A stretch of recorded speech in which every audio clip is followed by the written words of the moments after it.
Everybody. We're so happy to see you. We can't see ourselves. We're trying something new on Facebook today.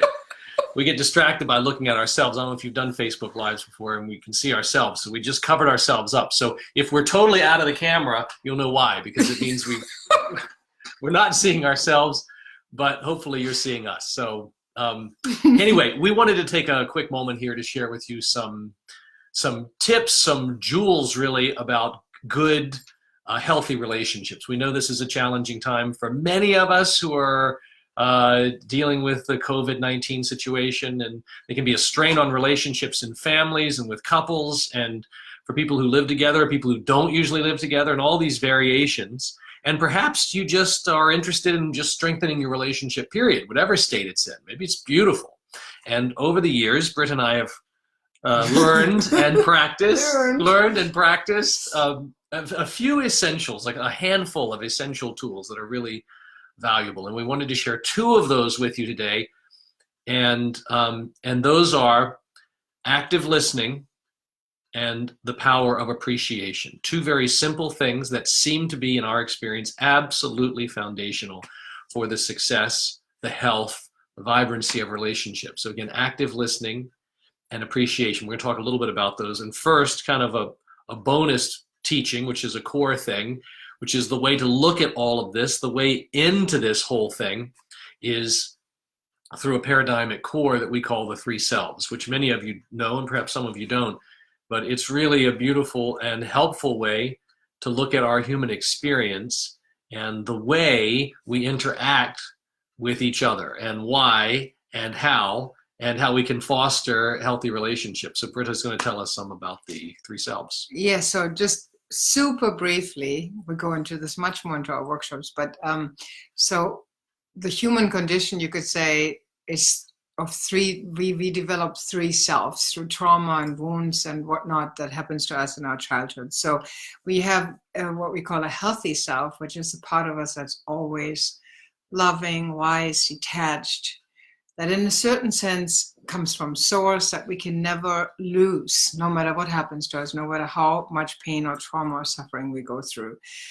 Then then something happens to us inevitably, because life is or contains suffering. So we get wounded in some way that can be something big, or it can be small over time. Things that happen to us, that so we form a wounded self, a part of us that feels wounded and carries our primary emotions of fear or anger or sadness or grief. And because we're too small when that happens, usually that happens in early childhood, we develop our ego structure and something that we call our survivor self, that has strategies and practices that it develops to protect our wounds and make it in this world as a child, and not to have to feel those feelings. So when we get into a relationship, when we first start, we just see the healthy self. Like, I love everything about Lee. I remember this first when we fell in love, and I was just like, this guy's just so different than any other guy I've ever met, and so wonderful, and everything about us fits, and it's just like, it's just amazing, and he couldn't do anything wrong. Well, that's true. And something similar you probably projected onto me, and we can't help it when we first meet. This may be one of the graces that happens in relationship, that we just get a real strong, healthy self hit. And just like the central true beauty, goodness, and truth of this person just shines in our face. And we bring that out in each other. And we're in love, and everything is goo goo gaga and wonderful. That lasts, nowadays it doesn't seem to last so long anymore, but somewhere between maybe 6 weeks and a year. And then at some point, we go past that stage and we see the other parts. And what happens in relationship is, we sometimes get so into like our ego structure and our ego struggles and my survivor self against his survivor self, that we forget.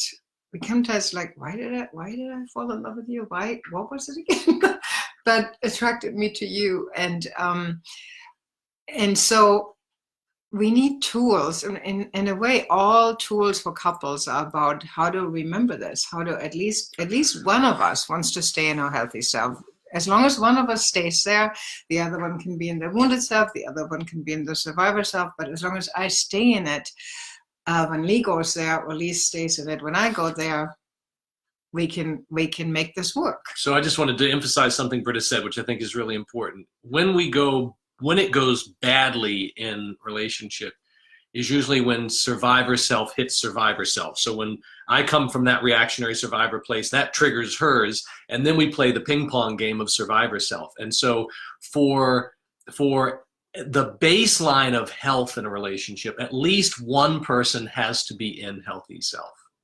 Like one person has to be a stand for the healthy self. And that's just kind of the baseline. But to thrive in a relationship, we both want to be in the healthy self. Yeah, and we actually just had an occurrence just before we got on this call about where we got into a tiff about actually the techniques and how to use how to look best on Zoom and where to put the camera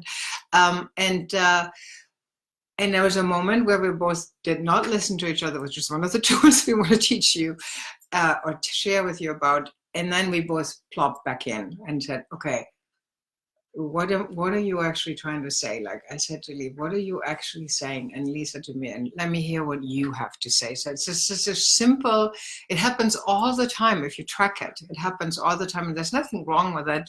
That's our human condition.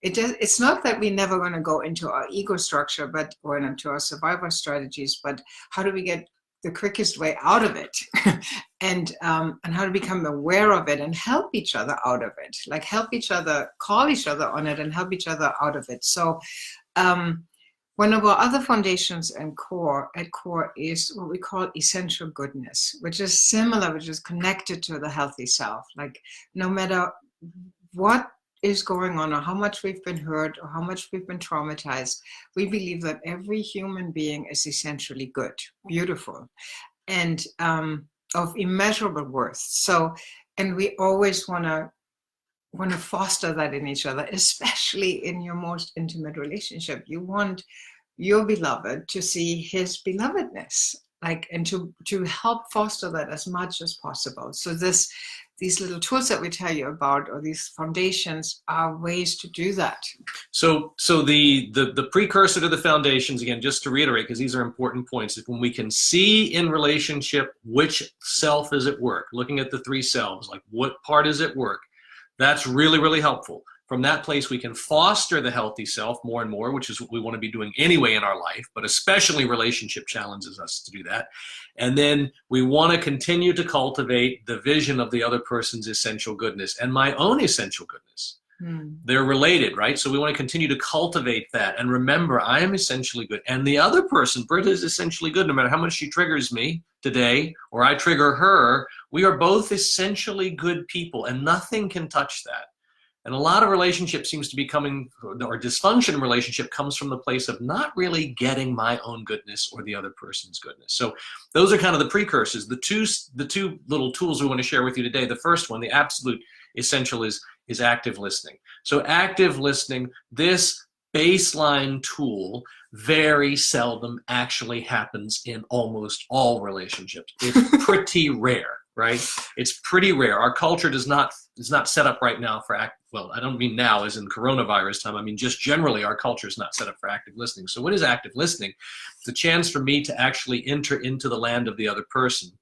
And here's one of the qualities of active listening. I suspend my judgments. I set them aside. It's not a territory of judgment. So just before this call, when Britta was expressing to me some of what her experience was, my invitation was to slow down, listen, and be curious about what she was saying. So, and to set aside any judgments I may have. Yeah, even though you were triggered. Even though I'm triggered, right? So active listening comes without judgments. And the second thing I want to say about active listening, which is really important, is it is what's important. What's important to the other person is not necessarily what's important to me. So this is one of the curiosities we want to bring into a good relationship, to a healthy relationship, is what floats her boat, what makes her day, what lights her fire. some of that we'll share, and some of it we won't. Some of it will be very foreign to me. And so I want to learn what it is that makes her day, what's important to her. And I can just tell you from my own experience in relationship, this is one of the hardest stretches, because not just with us, but in any relationship, because I think, well, that's not important to me. So one of the things that just came up is that Britt and I kind of come back around to this one periodically. It's very important to her that things stay tidy, things stay clean. I have values, but orderliness is not up there as high for me as it is for Britta. I can leave things kind of around, and to me, there's a kind of logic to the stuff I've left around, and when I'm going to come back to it. There's a logic in my mind. For Britta, it's important that things get picked up pretty quickly, and so that's important to her in a way that it's not important to me. And part of my active listening is becoming curious about what need of hers is that hitting, what spot in her is that hitting, and part of my stretch will be to help her meet that need by me being attentive to it. And that comes from being curious without judgment, actively listening. So active listening, tool number one. Yeah, and we also talk about this in our facilitators training. It's so simple, and everybody think, oh yeah, I know how to listen. And I really want to challenge you that mostly we don't listen. Listening is an act of love. When I listen to Lee, especially when I don't agree with him, or when he's saying something where I'm like, what is he talking about? I just don't get. And when I then suspend the judgment, and like this happened last night, Lee is a foodie, and food for him is super, super important. Interesting and important. Important, yeah. Interesting. His love language, what makes him, what relaxes him, what makes him light up. And so last night we were sitting together, and I was tired. I think it was like 10 or something. He was just telling me about all these recipes that he's going to cook for our friend's birthday party, and there's like 10 of them. And then I was like, okay, I can listen to this. So there were 10 recipes, and then there came all the other parts of the cookbook that were like about pickles and this and that. And he just got more and more excited, and I got more and more tired. And it was like, and I really was like, okay, active listening, like really listening to him and getting what lights him up, what he loves, so I know my beloved, I know what's in his heart, the movement of his heart, and that is enlivening, even if I don't have the same way how my heart ticks in that way. But to listen to you and get your excitement, that brings me life, because I love you. Yeah. So there's much more that we could talk about. We could talk about active listening forever, but we want to give you a second one, which is appreciation. And I just want to out myself here. I am not good at this. It's not my natural MO to appreciate. I naturally see the glass half empty. I'm an achiever. I just always want to go to what needs fixing, what needs improving. It's never a 10 out of 10, ever, ever. It's my German conditioning. There's always better to go and higher to reach. And so it's hard for me to appreciate. And I had to learn this. I really had to learn this. It took me decades to learn this, and I'm still learning this, how important it is to appreciate, even if the glass is only a third full, how to see that, how to foster that. And especially in relationship, I truly believe that one of the reasons my former marriage failed is because I failed to do this. I just didn't have it in me, and I didn't get how important it is. And I also thought, well, if I don't feel like appreciating somebody because I'm mad or I'm shut down or I don't feel grateful right now, then I shouldn't have to do it, because it needs to be authentic. And so I learned over the years that gratitude and appreciation is a choice and a state of being, and that I can access anytime, no matter how I feel. In fact, it can change my mood.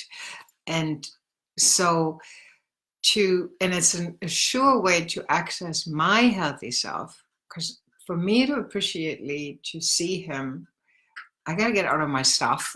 And that's also a way to call his forth when I appreciate him. So when we appreciate each other, it's one of the ways, as we said a few minutes ago, about cultivating the healthy self. Appreciation is the language of the healthy self. My ability to acknowledge Britta and appreciate her calls on my healthy self. I have to get over my stuff long enough to say, this is what I see and appreciate about you. And I just want to reiterate, it is a choice. And how do you practice it? How do you do it? So these are great concepts, but what we want to share with you is, how do you do these things, right? I mean, how do you actually put into place active listening? How do you practice appreciation in a healthy, safe way? And on a daily basis. I believe it's important on a daily basis, whether you feel close or not close with your partner, or grumpy or happy or ecstatic.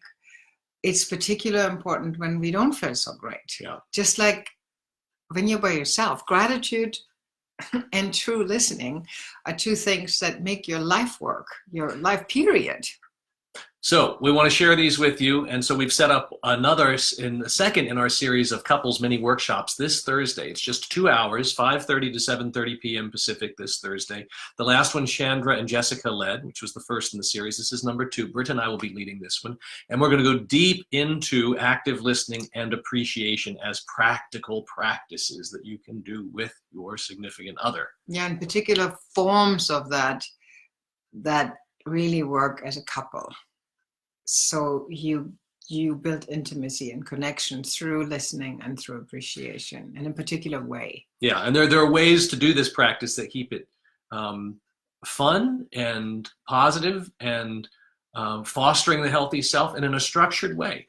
And so we really want to share those with you in this Thursday night. And if you've done the previous couples mini workshop, you can come do this one too. Each time we do one of these, which will maybe be once a month or once every 6 weeks or so, we'll be teaching a new tool. So it's something you can do. If you came last time, you will get reinforcement of what you learned and something new. And if you didn't come last time, just come this time, because we'll always start with the basics and reinforce, best practices for couples. So we'll put a link in there, right? I do not have the link. Yeah, we'll post the link after this. Yeah, and it's this Thursday, 5:30 to 7:30 p.m. Our virtual couples mini workshop. Britt and I will host live, and would love to have you all join us. And for now, if you are in a relationship tonight, just find 3 things you love about your partner and tell him or her. Just express it.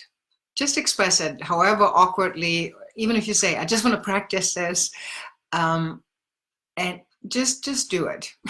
You'll see it changes your life. It changes your relationship.